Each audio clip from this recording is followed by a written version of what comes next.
আবারও চলে আসলাম আমাদের শোরুমে যে ছোট্ট একটি জার আছে। আজকে আমরা হচ্ছে এই জারের পানিটাকে পরিষ্কার করব।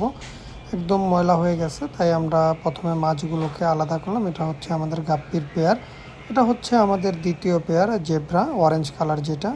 তারপরে আমরা যেখানে পরিষ্কার করে ওখানে নিয়ে গেলাম, দেন গাছটা আছে ওইটাকে আমরা ভালোভাবে পরিষ্কার করলাম। তারপরে জারটাকে ভালোভাবে ধুয়ে নিলাম।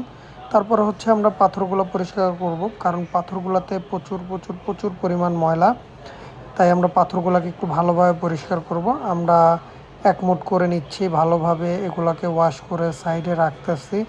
দেন হলো আমরা আবার একমুট নিচ্ছি, নিয়ে আবার ভালোভাবে এগুলাকে পানি দিয়ে ক্লিন করে একদম ভালোভাবে পিওরভাবে ক্লিন করে আমরা সাইডে রাখতেছি। আস্তে আস্তে সব পাথর আমাদের ক্লিন করা হয়েছে।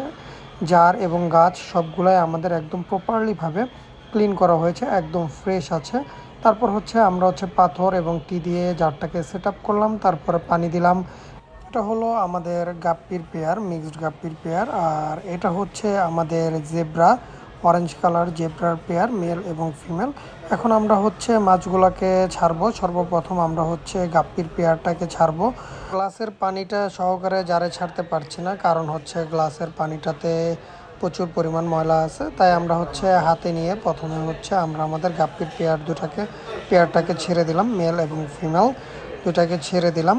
তারপরে আমরা আমাদের যে জেব্রার পেয়ারটা আছে, জেব্রার পেয়ারটাকে আমরা জারে ছাড়বো।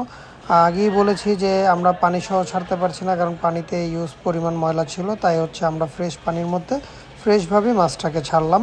জেব্রার পেয়ার দেখতে অসাধারণ লাগতেছে। এই আমাদের ফুল সেট আপ পানি চেঞ্জ করার পরে।